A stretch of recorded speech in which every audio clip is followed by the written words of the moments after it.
Salford Royal again. Here we are. There you go, Salford Royal. So any moment now, our dear leaders, our MPs, our politicians, members of Parliament are about to vote any hour now on whether to extend the Coronavirus Act. Can you imagine having legislation named after a coffin sneeze? Whether to extend it for a further 6 months. Now, the public, being a bunch of terrified sheep, will bleat, of course, give them more fascist powers. Let's elect an emperor, let's create an emperor, protect us from the coffin sneeze. And politicians love a bit of legislation, love a bit of power, love to feel essential, important, necessary. And they're gonna extend the Coronavirus Act. This is my prediction, the Veitch view. They're gonna do it any moment because we're going into winter. A lot of kids are getting colds. You know, the good old colds we used to get before the coof.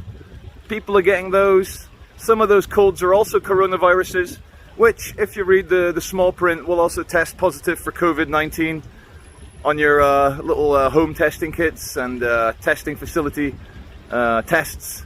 So it's a shit show. It's a massive shit show. And yesterday, 50,000 people tested positive.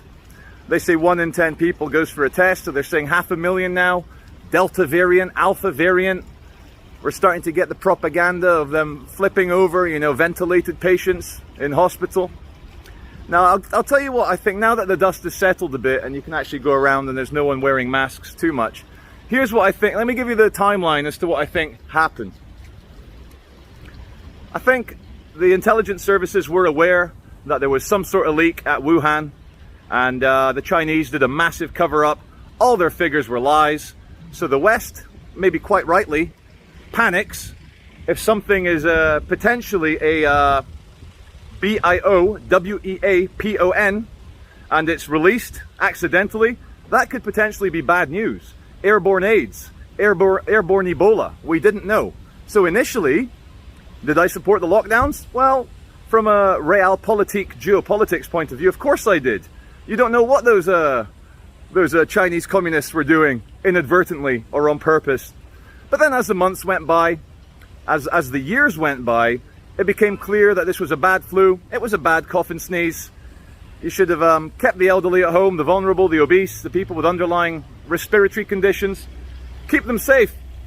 But then the government tried a new tact. They're like, wow, this is like the biggest drill ever. Let's see if we can actually lock down. If we do have a war with China in the future and it becomes a biochemical war, NBC, nuclear, biological, chemical, then we've got everyone trained up.